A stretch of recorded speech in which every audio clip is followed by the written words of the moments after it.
The president is also set to meet with another leader with whom he has some pretty sharp differences. That is Turkish President Recep Tayyip Erdogan. Now, in the past, the two have clashed over Syria policy and over the jailing of an American pastor. Now the issue is Turkey's purchase from Russia of its S-400 missile defense system. Washington says that could endanger NATO's defense system and is threatening to lock Turkey out of the new F-35 fighter jet program and maybe even hit it with more sanctions. Well, still with us is Shanahan, Estulin, but let's bring into the discussion from Istanbul, Yusuf Erim. He is a Turkey analyst and anchor and TRT World. Now, Yusuf, I am reading some reports that President Erdogan is apparently convinced he can sway President Trump on this issue. What gives him the confidence when Washington has been adamant that Ankara should not be buying this missile defense system from Russia?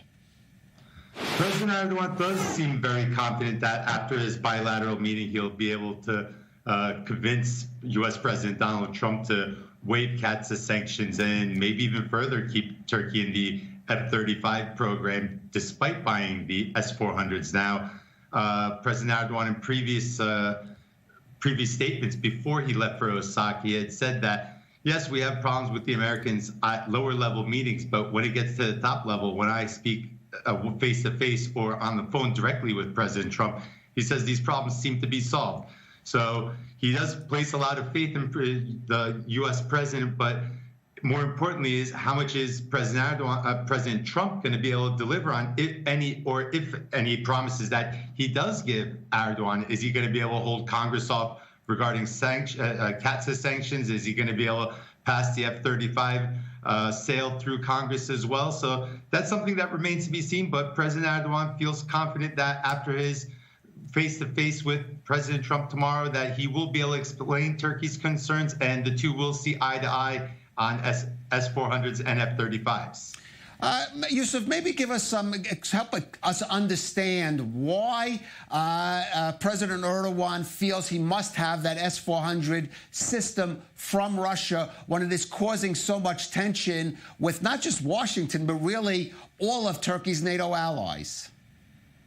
Well, actually, let's keep the NATO allies a little out of this, because we see the rhetoric mostly coming from the United States. The NATO Secretary General, Mr. Stoltenberg, had previously said that the S-400 purchase is a sovereign issue, a sovereign right, and Turkey could do what it wants regarding that topic.